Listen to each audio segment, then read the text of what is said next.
Pendant des siècles, les aventuriers et les archéologues, les pieux et les déterminés, même Indiana Jones, ont recherché le trésor le plus sacré de la Bible, l'Arche d'Alliance.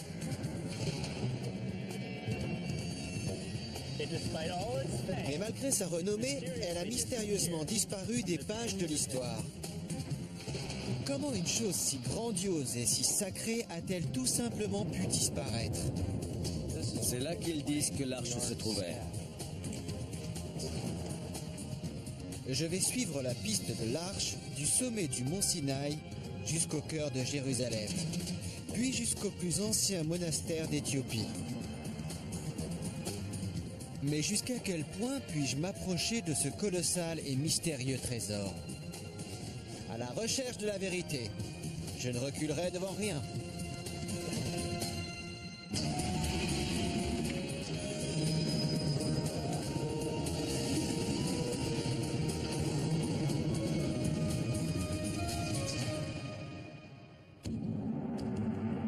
C'est l'une des histoires les plus célèbres de la Bible. Les 40 années d'exode des Israélites depuis l'Égypte jusqu'à la terre promise.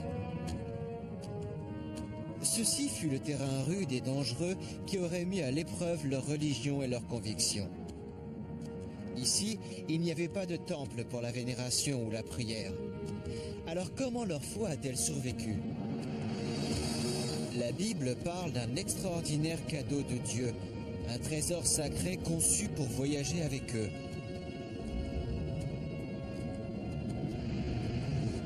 C'est peut-être l'objet le plus puissant jamais imaginé. L'Arche d'Alliance.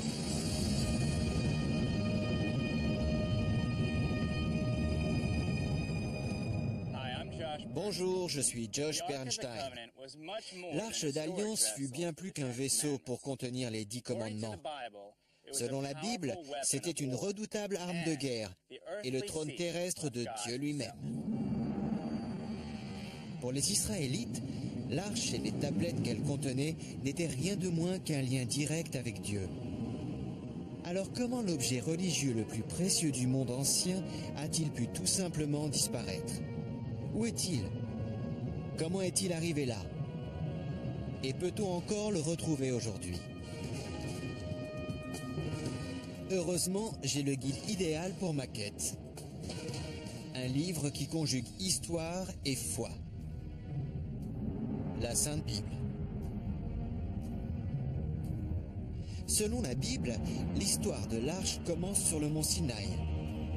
La Bible dit que c'est là que l'arche a été construite et que Moïse a reçu les 10 commandements pour les placer à l'intérieur.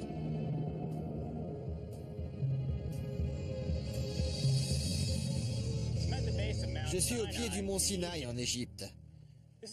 C'est un lieu parmi les plus révérés de cette terre sainte. Un site qui a une signification particulière pour les chrétiens, les musulmans et les juifs. Un endroit où la Bible prend littéralement vie. Ce fut ici, dit la Bible, que les 10 commandements et l'arche virent le jour. Mon objectif est de suivre le chemin biblique de Moïse jusqu'en haut de la montagne pour voir s'il en reste des preuves archéologiques. Mais d'abord, je vais faire une brève halte au monastère Sainte-Catherine, ici au pied de la montagne.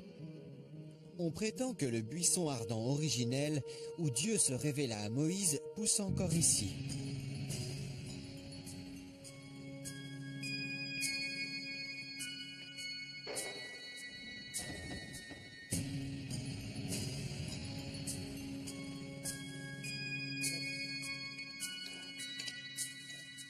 Mon guide est le père Justin, qui est un expert de Moïse et de l'Arche. Il dit que ce monastère a été bâti pour marquer l'endroit même où Dieu apparut à Moïse pour la première fois. Ceci est un lieu saint. C'est le lieu où vint Moïse, le buisson ardent. C'est aussi le plus vieux monastère orthodoxe du monde, avec une histoire qui remonte à 17 siècles. Le père Justin m'emmène voir le buisson ardent. Se peut-il que ce soit vraiment le même buisson où Moïse entendit Dieu parler il y a 3000 ans? Alors, Père Justin, est-ce le buisson ardent ou juste un buisson de la même espèce? Le buisson se régénère constamment sur sa racine. Donc il est physiquement possible pour un buisson de vivre si longtemps. Alors cela signifie que c'est le buisson ardent, le même que Moïse a vu. Oui, Bien des gens pensent que c'est l'endroit exact où Dieu dit à Moïse, « La terre où tu te tiens est une terre sainte. » c'est ici que Dieu s'est révélé. Je suis le Dieu d'Isaac, le Dieu d'Abraham, le Dieu de Jacob. Mais la révélation de la loi s'est faite au sommet du Sinaï. C'est une ascension de 3 heures à partir d'ici. Tous les sommets au-dessus de nous, le Sinaï les dépasse. Justin me dit que le chemin qui mène au sommet du Sinaï n'est pas fait pour les cœurs fragiles. C'est parce que la montagne se trouve dans l'un des déserts les plus chauds du monde. Température diurne 48 degrés. Et le pic est à 2286 mètres au-dessus du niveau de la mer. J'ai décidé de faire l'ascension de nuit. Et pour prendre de l'avance, j'irai en chameau.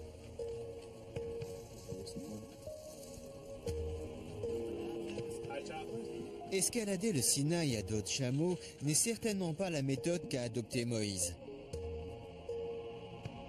Mais pour moi, c'est une façon amusante d'explorer les hauteurs du désert de nuit. J'apprends aussi à apprécier l'assurance de mon ami à 4 pattes, alors que nous montons de plus en plus haut sur le chemin escarpé et étroit. Oh, regardez, un parking de chameaux. Je pense qu'il doit être 5 heures du matin maintenant, et nous allons faire le reste du voyage jusqu'au sommet. À pied. C'est la première des 750 marches. 749. Ces 750 marches sont appelées le chemin de Moïse. À chaque marche, je me rapproche de ce qu'on dit avoir été l'une des plus grandes rencontres de tous les temps. Une rencontre entre Moïse et le Dieu d'Israël.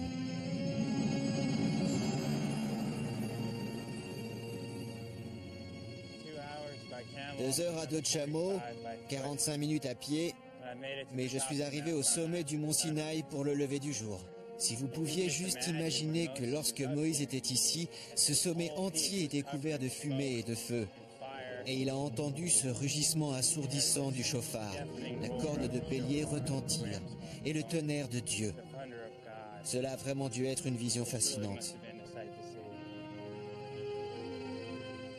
Le livre de l'Exode dit que c'est ici que Dieu donna à Moïse les 2 tablettes du témoignage, les tablettes de pierre gravées par le doigt de Dieu.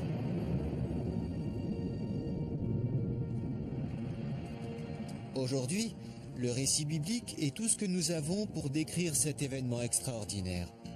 Et l'histoire continue, menant directement au moment où l'arche est créée. Elle nous dit que Moïse est redescendu de la montagne portant les 10 commandements, selon la tradition locale, par cette même route où je marche en ce moment. Puis, au pied du mont Sinaï, Moïse ordonna à son peuple de bâtir un prodigieux coffre-trésor. Les instructions étaient précises. Cela devait être une boîte en bois d'acacia de presque 1,20 m de long et d'un peu plus de 60 cm de haut, entièrement recouverte d'or pur. Mais c'était le trésor à l'intérieur du coffre qui était le plus grand des trophées. Le bien le plus sacré et le plus puissant des Israélites, les 10 commandements. Seuls les prêtres lévites étaient suffisamment saints pour transporter l'arche. Personne d'autre n'osait la toucher. Quand on ne la transportait pas, l'arche était placée à l'intérieur d'un reliquaire portatif appelé tabernacle. Il renfermait les possessions les plus précieuses des Israélites. Mais la plus sacrée d'entre elles était l'arche. Cachée au plus profond du Saint des Saints du tabernacle, personne à part le grand prêtre ne pouvait la voir.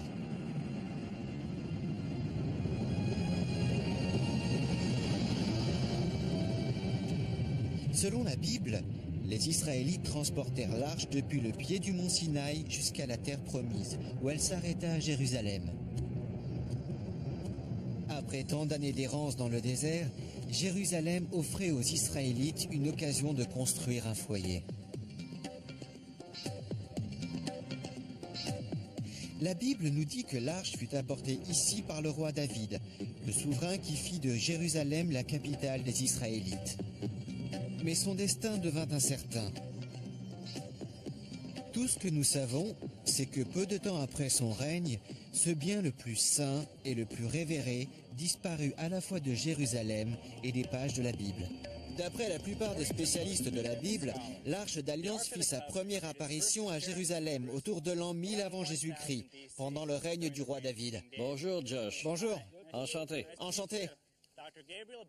Le docteur Gabriel Barquet, un expert en archéologie biblique, est ici pour m'aider à comprendre ce qui s'est passé ensuite. Donc, la Bible dit que finalement l'arche arrive à Jérusalem avec David.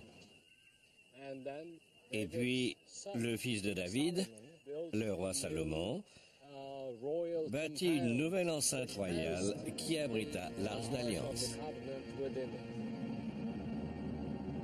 Cette enceinte fut le premier temple d'Israël, bâti autour de 960 avant Jésus-Christ. La conception du temple de Salomon était fidèle à l'apparence et à l'orientation du tabernacle qui contenait l'arche quand les Israélites erraient dans le désert.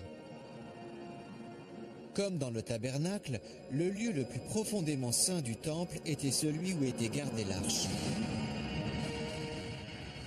La dernière fois que l'arche est mentionnée dans la Bible, c'est juste quelques années avant que les Babyloniens n'envahissent Jérusalem et ne détruisent le temple de Salomon.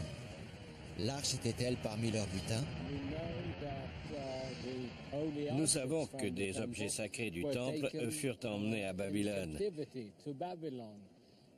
Ils furent rendus en 538. Et parmi eux, il n'y avait pas d'Arche d'Alliance. Mais j'ai entendu une autre théorie. Les Israélites, ayant appris que les Babyloniens arrivaient, cachèrent l'arche sous terre pour la protéger. Et Gabriel me conduit maintenant dans les profondeurs de Jérusalem pour en savoir plus. À Jérusalem, nous avons des grottes mortuaires, des cavités, des conduits. Le plus connu d'entre eux est le tunnel de Siloam, ou le tunnel d'Ézéchias. Nous sommes en train de patauger à travers le tunnel d'Ézéchias, creusé par les Israélites à peu près au moment où l'arche a disparu. Nous avons des histoires semi-légendaires qui disent que l'arche a été cachée dans une cave souterraine.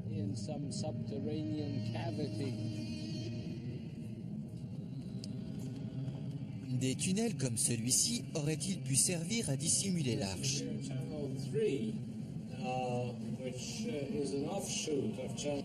Gabriel dit que ces tunnels servaient seulement à transporter l'eau. Il n'y a pas de preuve archéologique qu'ils aient jamais été utilisés pour entreposer des trésors. Mais il me parle d'une théorie bien plus convaincante sur ce qui a pu arriver à l'arche. Gabriel me mène vers un endroit où il dit qu'ils ont vraiment l'objet que je recherche. C'est à peu près le dernier endroit où je m'attendais à le trouver. Au sein de l'église du Saint-Sépulcre de Jérusalem, berceau de l'église chrétienne orthodoxe éthiopienne. Quel pourrait bien être le lien entre un objet hébreu ancien et une église africaine? Cette église possède l'Arche d'Alliance. En fait, chaque église éthiopienne détient l'Arche d'Alliance. Mais ce sont des répliques. La question est, pourquoi plus de 30 000 églises éthiopiennes ont toute une réplique de l'Arche d'Alliance? Je vais peut-être le découvrir de la bouche de l'évêque lui-même.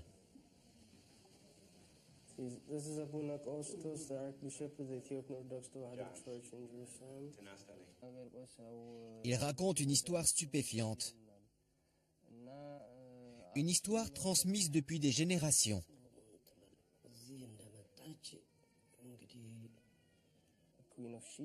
La reine de Saba entendit parler de la sagesse du roi Salomon et vint jusqu'à Jérusalem pour en être témoin.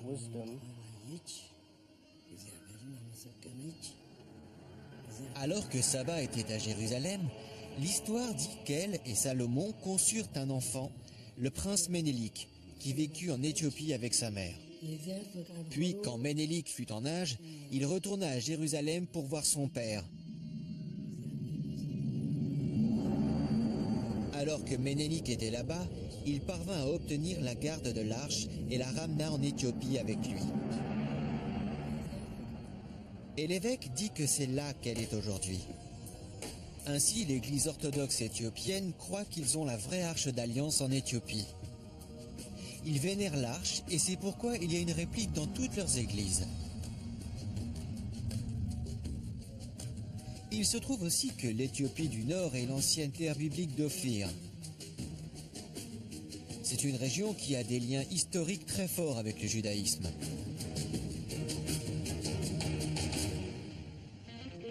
Tout de suite, je suis en route pour l'Éthiopie pour visiter un ancien monastère dont l'évêque dit qu'il pourrait refermer le secret de la destinée de l'arche.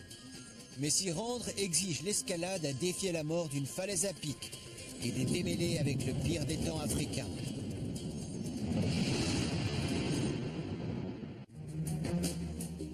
Je mène une chasse au trésor pour l'un des plus précieux objets religieux du monde, l'Arche d'Alliance.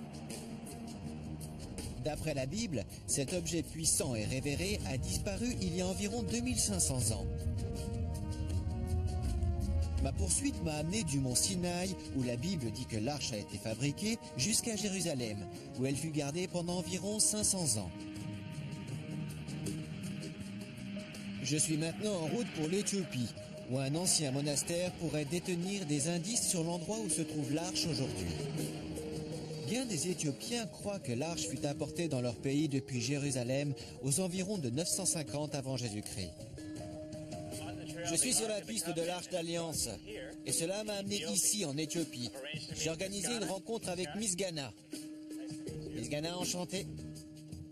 Miss Ghana est mon guide et mon interprète. Il me conduit dans l'un des plus vieux monastères d'Éthiopie appelé Debre Damo. Pour y parvenir, nous voyageons à travers l'ancienne terre biblique d'Ophir. L'Éthiopie est l'une des plus vieilles nations chrétiennes d'Afrique, avec de forts liens historiques avec le Moyen-Orient. L'arche pourrait-elle être le lien entre Israël et cette nation africaine? On me dit que le lieu où nous nous rendons est la demeure de certains moines qui pourraient répondre à cette question, et à bien plus. Debre Damo est le plus grand dépositaire de manuscrits chrétiens anciens en Afrique. C'est le parfait endroit pour savoir si l'arche fut réellement transportée ici, de Jérusalem, et peut-être savoir où elle est aujourd'hui. Lequel est Debre Damo? Debre Damo est là, en face de nous, au sommet de cette colline. La Messa? La Messa, oui. Ça a l'air difficile d'accès. Nous devons y aller en voiture et puis grimper à la corde. Mais c'est très difficile d'y parvenir. Une corde? Quel est ce monastère qui vous fait monter à la corde pour y arriver? Ça pourrait être amusant. Debre Damo est à environ 16 km de la route principale, à la fin d'une piste non goudronnée. Sur le chemin, nous devons traverser ce cours d'eau, ce qui n'est pas toujours possible pendant la saison des pluies. Et bien sûr, c'est la saison des pluies. Pour couronner le tout, à la nuit tombée, la région entière est infestée de bandits.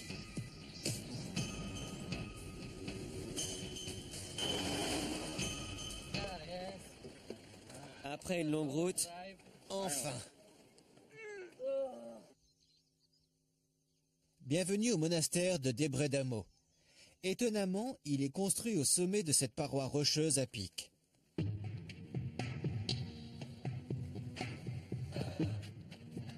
nous y sommes. Maintenant, nous devons prendre la corde pour grimper. Je fais de mon mieux, mais les bottes de cow-boy ne sont pas faites pour des prises comme celle-là. On y va. Ce premier passage est un peu difficile. Peu de gens risquent l'escalade, peut-être par crainte du ridicule. Ok, deuxième round. C'est décidément pieds nus qu'il faut y aller.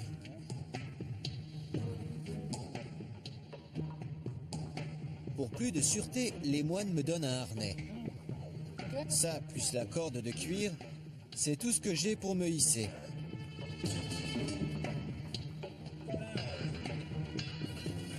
Je commence l'escalade. Je ne peux pas m'empêcher de me demander comment ces moines, du plus jeune au plus vieux, peuvent régulièrement faire cette ascension.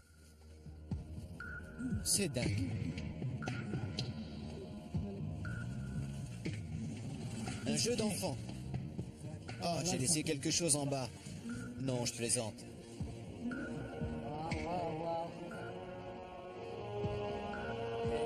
Nous y sommes.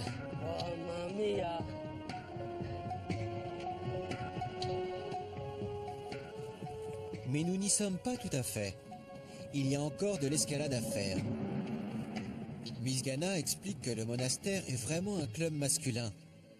Même les animaux là-haut sont exclusivement mâles.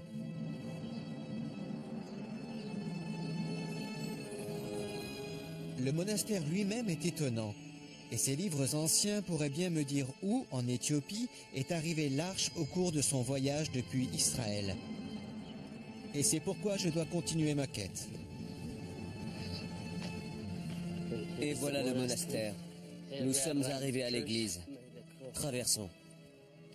Le monastère est consacré à Saint Aregawi, l'un des premiers saints à avoir amené le christianisme en Éthiopie, au IVe siècle. Depuis le VIe siècle, ces moines ont sauvegardé certains des manuscrits religieux les plus précieux de la nation. C'est fermé. Nous devons attendre l'arrivée du prêtre. Enlevez nos chaussures? Oui, enlevez tes chaussures. Je viens de les remettre. L'accès à la bibliothèque est strictement contrôlé. Nous avons besoin de la bénédiction personnelle de l'un des prêtres supérieurs pour autoriser notre présence ici.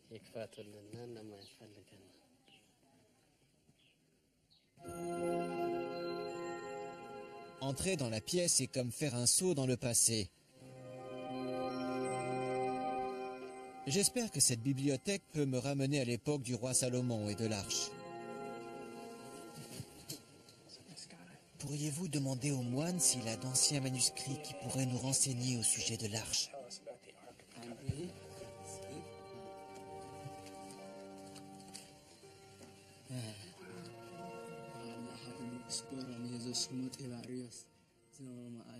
Notre hôte nous dit que ce livre a été écrit il y a longtemps par le chef des moines de cette époque.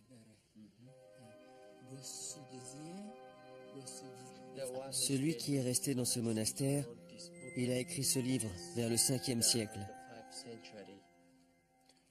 Le 5e siècle. Donc ce livre a 1500 ans. C'est fabuleux. C'est un mélange de la Sainte Bible et de légendes de l'Église chrétienne éthiopienne. Le livre contient la même histoire que j'ai entendue à Jérusalem sur la manière dont l'arche est arrivée en Éthiopie. C'est le roi Salomon et son fils Ménélik allant en Éthiopie. Ainsi, le début de l'histoire est dans le manuscrit. Mais qu'en est-il de la fin? Si l'arche est venue en Éthiopie, alors forcément ce lieu ancien peut nous révéler où exactement.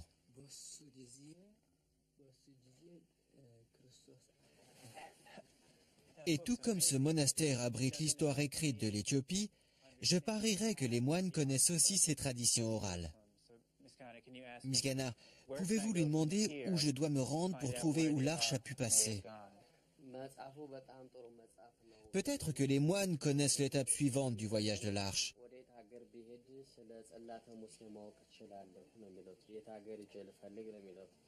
Tanakirkos. Tanakirkos. C'est bien, il recommande, si vous faites des recherches, Tanakirkos. Tanakirkos. Tanakirkos. Les moines nous disent que l'arche a été amenée à Tanakirkos, une île sainte au sud-ouest d'ici. En fait, ils disent que l'arche fut gardée là pendant des siècles après qu'elle est arrivée en Éthiopie. C'est exactement ce que nous voulions savoir, et c'est notre prochaine étape. Mais il y a des ennuis à l'horizon. Rappelez-vous, c'est la saison des pluies. Vous voyez la tempête qui arrive derrière nous? Alors nous devons nous ruer comme des fous en bas de cette corde de cuir pour pouvoir descendre en toute sécurité, traverser la rivière avant qu'elle ne déborde et nous diriger vers Tanakirkos.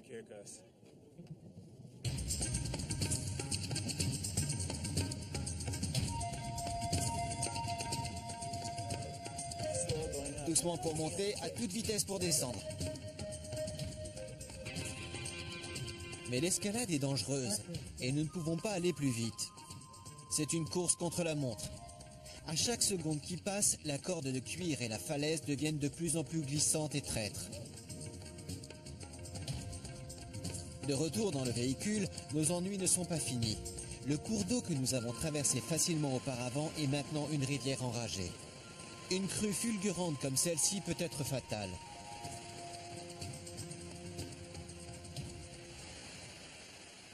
Nous devons attendre jusqu'à ce que la rivière soit moins haute. Combien de temps on va rester ici? Peut-être toute la nuit. La nuit tombe. Et maintenant, Miss Ghana s'inquiète à cause des bandits. Nous cherchons n'importe quel endroit pour traverser. Mais même avec toute la connaissance que Miss Ghana a du terrain, nous ne pouvons en trouver un seul. La rivière monte. Le soleil se couche. Et maintenant, les bandits vont sortir.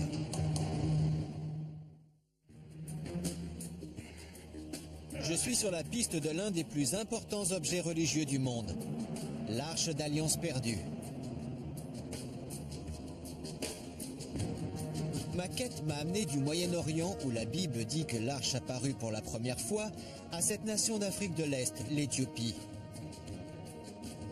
Des moines éthiopiens érudits m'ont parlé du lac Tana, où ils pensent que l'arche a été conservée pendant des siècles. Mais nous avons été arrêtés par une crue soudaine. Avec la nuit et la menace très réelle des bandits, Miss Ghana et moi décidons de prendre le risque de traverser en voiture la rivière en crue, en espérant de ne pas caler ou dériver.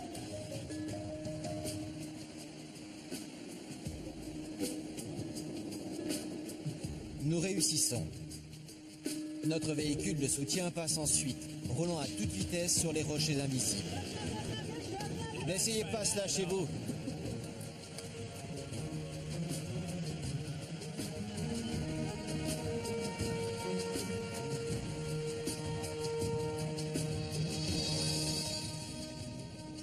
L'aube arrive et nous continuons notre voyage. Notre objectif, le lac Tana, l'endroit où repose peut-être l'arche.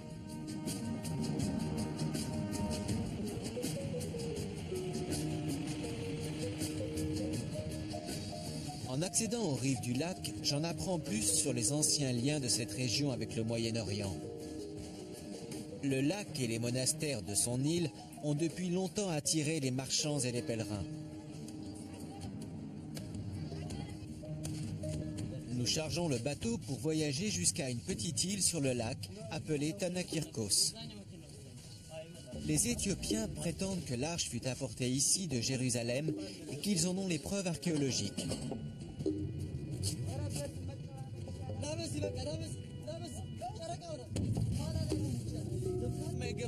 Nous utiliserons ces petits bateaux de roseaux appelés tankwa une fois que nous serons plus près de l'île. J'ai demandé à l'explorateur Bob Cornuck de me rejoindre dans ma poursuite de l'arche. Bob? Josh? Bonjour. Bonjour. Enchanté. Enchanté aussi. Alors, c'est le bateau qui nous emmène là où nous devons aller. Oui, nous allons traverser le lac pendant 3 heures vers le nord. Et c'est une île appelée Tanakirkos. Et ils disent qu'ils ont eu l'arche là-bas pendant 800 ans. Alors nous allons leur poser quelques questions à ce propos.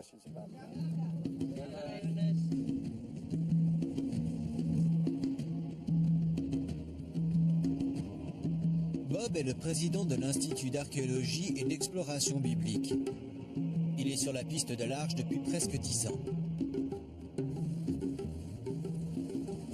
Je partage mes découvertes avec Bob. Je lui parle de Ménélik, le fils du roi hébreu Salomon, et de la reine éthiopienne de Saba, qui a peut-être apporté l'arche en Éthiopie. Bob me dit que ses recherches montrent que finalement, les Lévites ont amené l'arche à Tanakirkos, l'île où nous nous rendons maintenant. Il dit que Tanakirkos a été un refuge spirituel bien avant que le christianisme n'ait été établi en Éthiopie. Peut-être à cause de la présence de l'arche. Une des raisons pour lesquelles on a pu transporter l'arche ici, c'est que l'île est une forteresse naturelle entourée d'un lac. Pour mieux nous en rendre compte, Bob et moi allons l'explorer à l'aide des tanquois, des radeaux traditionnels de roseaux. Les tanquois ressemblent aux bateaux de papyrus de l'ancienne Égypte. Si les prêtres lévites sont jamais venus ici avec l'arche, c'est probablement comme cela qu'ils ont voyagé. Mais il faut faire attention aux hippopotames tapis sous l'eau. Ce sont des animaux férocement attachés à leur territoire, et ils pourraient facilement couper ces tanquois en deux. Ce serait un lieu idéal pour protéger l'arche. On peut voir n'importe quel envahisseur venir de n'importe quelle direction et c'est la position parfaite pour la défendre. Il n'y a pas vraiment d'endroit pour accoster ici. Il n'y a que peu de points d'accès. C'est difficile à escalader et c'est probablement pourquoi ils l'ont choisi.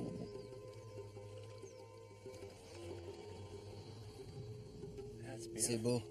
C'est une belle île, très mystérieuse. Vous avez dit que l'Arche d'Alliance était en fait quelque part en haut de ces falaises. Juste là-haut. Ces rochers marquent l'endroit précis où l'on prétend que l'Arche reposait. Et Bob va me conduire là-haut. C'est une bonne chose que Bob connaisse bien l'île. Le point d'accostage où il me mène est très bien caché.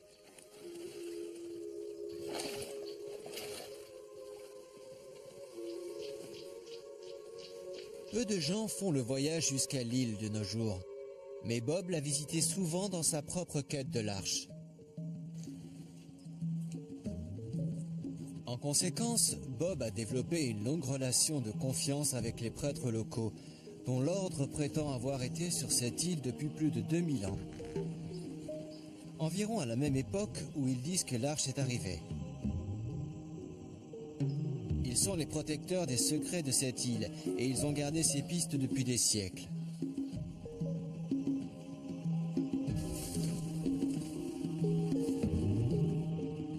Tandis que nous avançons à travers le monastère de l'île, il est clair que les moines sont très sensibles à la présence de Bob ici. Sous la surveillance des moines, Bob et moi montons vers le sommet que nous avions vu depuis le lac. Nous rencontrons là-bas le père supérieur du monastère. Après avoir obtenu sa bénédiction, nous sommes finalement autorisés à nous rapprocher de l'endroit même où ils disent qu'a reposé l'arche. Ils considèrent ceci comme un lac saint. Et sur ce lac saint, ceci est l'île la plus sainte. Et sur cette île sainte, ceci est le point le plus saint. Alors dans toute l'Éthiopie, ceci est le point le plus saint. C'est là qu'ils prétendent que se tenait l'arche. En fait, juste ici, sous une tente. Je ne vois pas comment une tente pouvait résister ici sur la pierre sans s'envoler. Mais je suis revenu et il y a des années, j'ai trouvé cet orifice. C'est une espèce de mortaise. Il est parfaitement rond, creusé à la main. Et si vous regardez ces autres orifices, là-bas, nous pensons que cela pourrait être un trou pour l'un des pitons de la tente, pour l'empêcher de s'envoler par-dessus la falaise quand elle était le tabernacle. Et Bob trouva 3 autres trous, assez pour fixer la tente. Mais il y avait encore quelque chose de plus étonnant. L'emplacement des trous et la distance entre eux signifiaient que la tente correspondait à l'orientation et aux dimensions de la relique centrale du tabernacle israélite. Environ 4,50 m de côté. L'orientation, la dimension exacte. C'est vraiment bizarre que nous ayons tous ces indices qui correspondent parfaitement à ce que dit la Bible.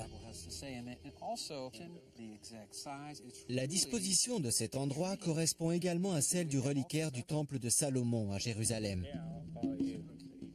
Bob dit qu'il a autre chose à me montrer qui est encore plus convaincant.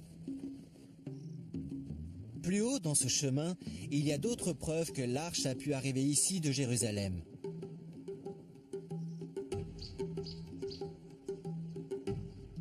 C'est une sépulture secrète. Bob dit qu'il y a un corps sous les rochers. Ces pierres bougent cette grosse faille dans la roche. Et elles recouvrent en fait un homme. On pensait que c'était un prêtre lévite. De Jérusalem? De Jérusalem. Ils disent que c'est l'homme qui a apporté l'arche ici et qui a choisi cet endroit parce qu'il est protégé. Étant donné le rôle biblique des Lévites en tant que porteurs de l'arche, ceci pourrait être une preuve de plus que l'arche est réellement parvenue ici depuis Jérusalem. Bob me conduit au-dessus de la tombe pour discuter de la signification de cette relation. Sous ces pierres, je pense qu'il y a le secret d'un énorme mystère. Je pense que si un jour nous trouvions qui est là, cela tendrait vraiment à prouver que l'arche est réellement venue ici. Pour quelle autre raison un prêtre israélien serait-il ici? Un jour peut-être on exhumera le corps. Des tests ADN pourraient même confirmer cette histoire. Mais à présent, la saison des pluies met encore une fois nos projets à l'eau.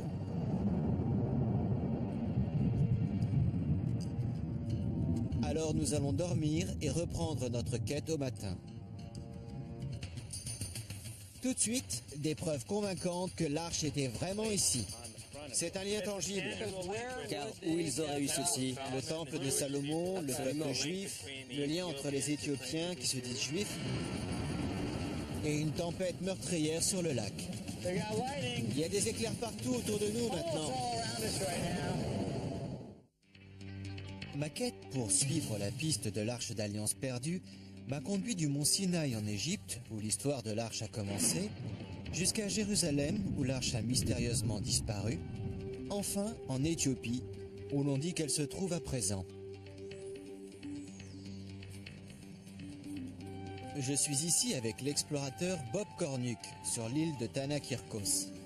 C'est là où l'arche aurait été gardée après avoir quitté Jérusalem. Bob connaît Labba, le chef des prêtres ici, et cela nous a permis d'avoir un accès privilégié au trésor qu'il garde sous clé. L'un des avantages de venir ici avec Bob, c'est qu'il n'a pas peur de poser des questions vraiment personnelles. Et grâce à son amitié avec la communauté, Labba a accepté de nous montrer certaines de leurs précieuses reliques. Venez et regardez.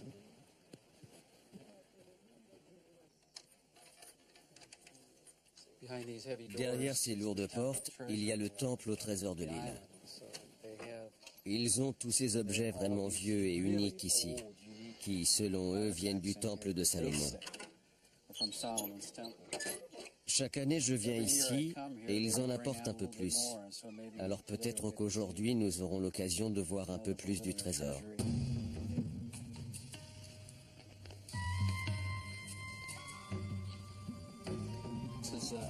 Cela s'appelle un gommeur. Un gommeur. Et il est en fait en bronze. Il correspond à la description d'un objet de la Bible et même du temple. Ils disent qu'il vient du temple de Salomon.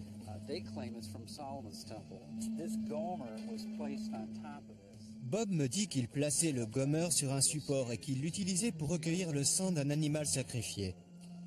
Mais ce qui est remarquable ici, c'est que les Israélites ont arrêté les sacrifices d'animaux il y a presque 2000 ans. Où aurait-il eu ça? Le temple de Salomon, le peuple juif. Mais c'est juste le début. Ceci est un trésor de reliques religieuses, et chacune semble nous mener plus près de la véritable histoire de l'arche.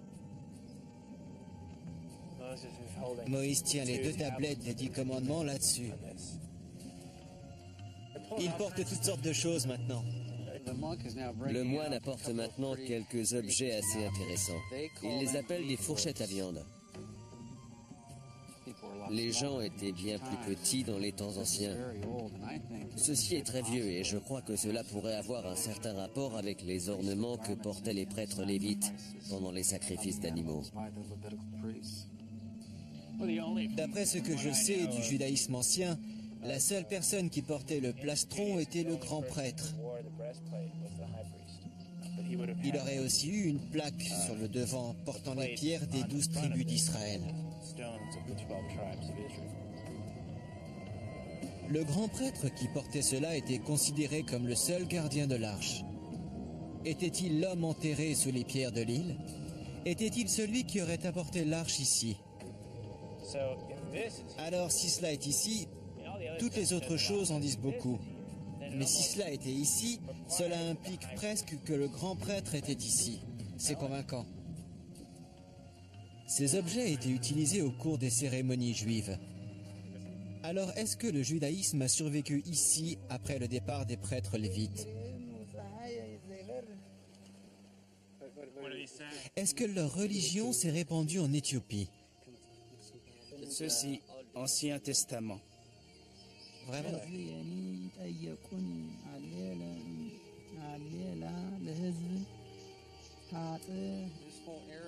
Toute cette région était juive. Et ils se nomment même le Beta Israël, ou la Maison d'Israël. Et donc les racines historiques juives remontent à cette région depuis environ 500 ans avant Jésus-Christ.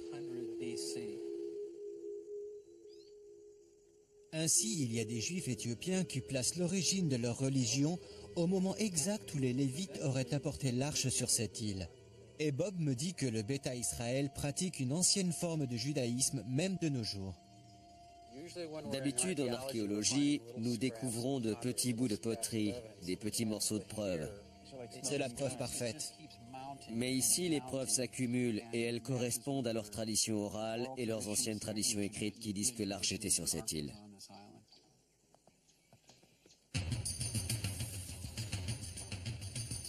Ainsi, nous avons tous ces objets qui relient cette île à Jérusalem, au judaïsme et à l'arche. Mais qu'est-il arrivé à l'arche elle-même? Bob me dit que les Éthiopiens croient que le christianisme a gagné l'Éthiopie au IVe siècle après Jésus-Christ. Un roi, appelé Ezana, conduisit l'arche à Aksum, sa capitale.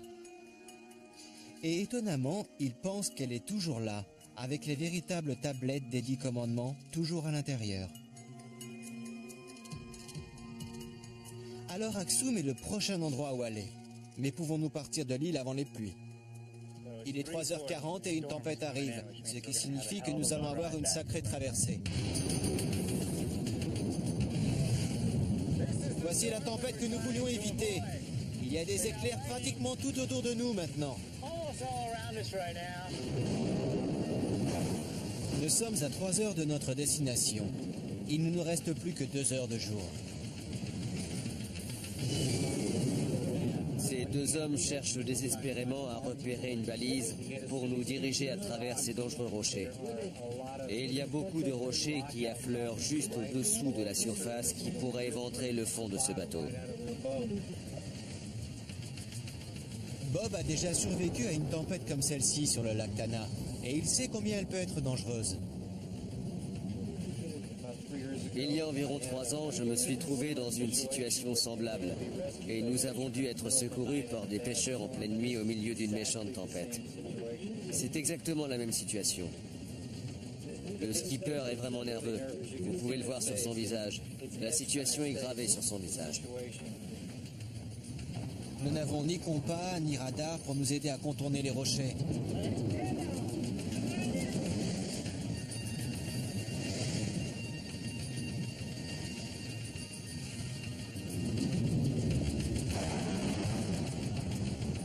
J'espère juste que nous sortirons de ce bateau vivant et arriverons à Aksum pour voir si l'arche est vraiment là-bas.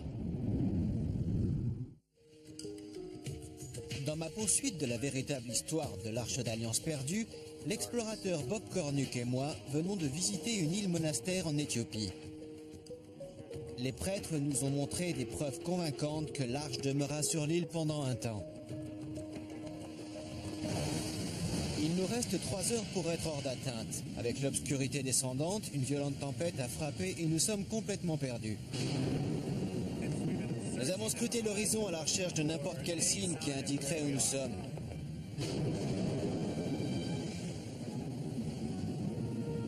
Ce qui nous inquiète, c'est non seulement d'être perdus, mais également les rochers affleurant juste sous les vagues.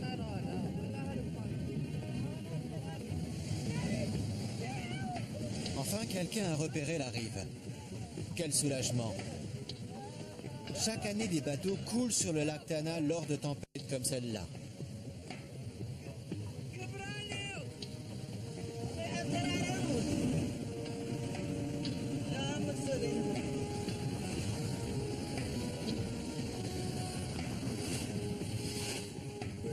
Nous n'avons plus de lumière, mais nous avons la communication radio avec un phare devant nous. À partir d'ici, nous allons juste caboter jusqu'au quai. Nous sommes sur la route et nous nous dirigeons vers Aksum, là où certains Éthiopiens pensent qu'ils ont non seulement l'arche, mais aussi les tables des 10 commandements.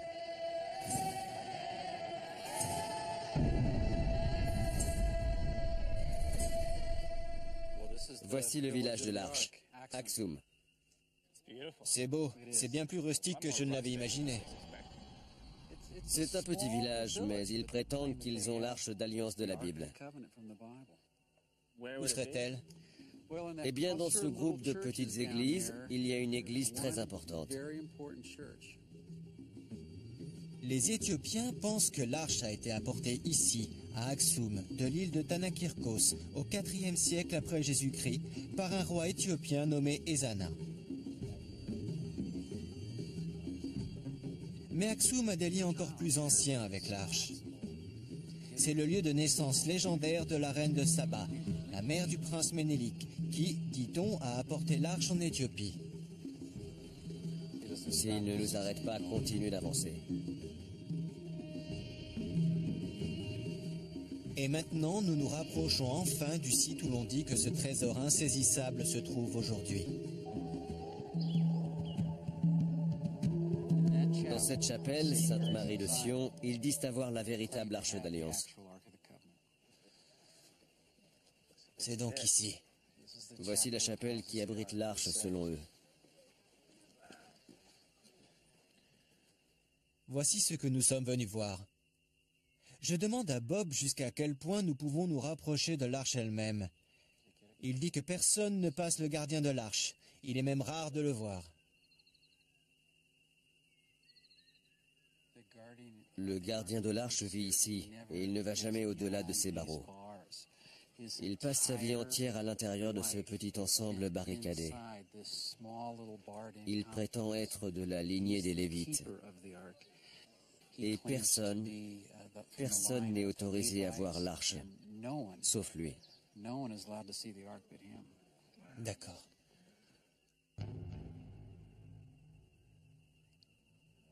Dans la Bible aussi, les prêtres lévites étaient les seuls considérés comme suffisamment saints pour voir l'arche.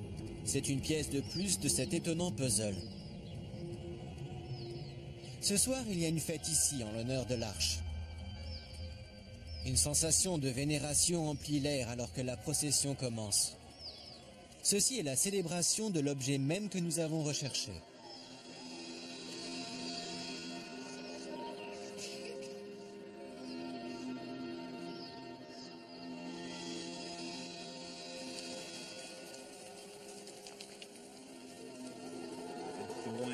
Le jour même où nous sommes à Aksum est l'un des 2 jours de l'année où ils font ces grandes festivités. Et toute la ville est là.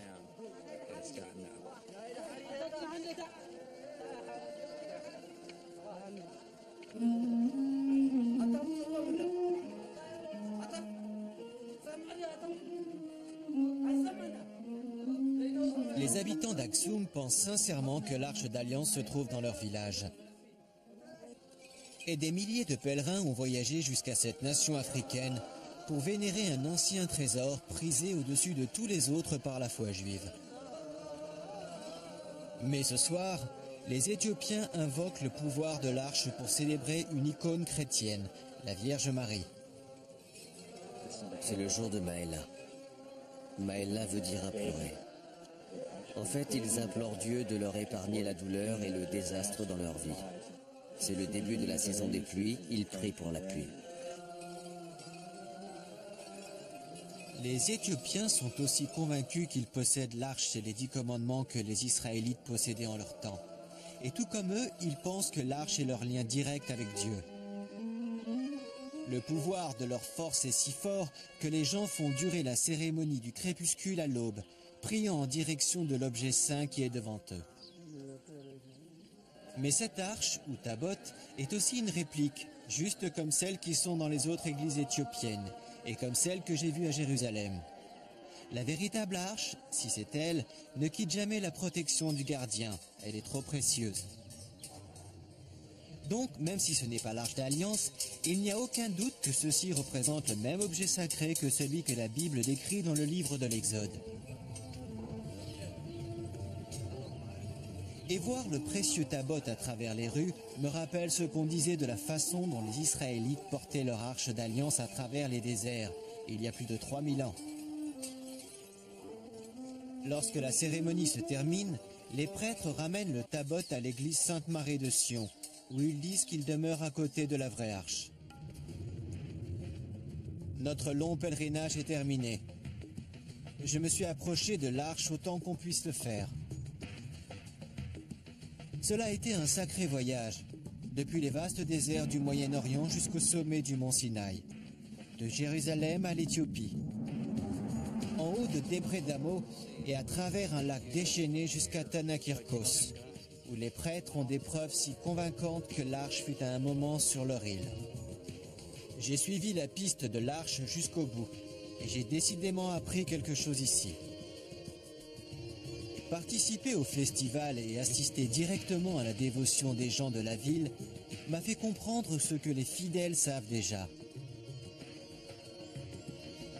Vous n'avez pas besoin de voir l'arche pour savoir qu'elle existe. Vous avez juste à le croire. Je suppose que ce sont des révélations comme celle-là qui nous poussent à la recherche de la vérité.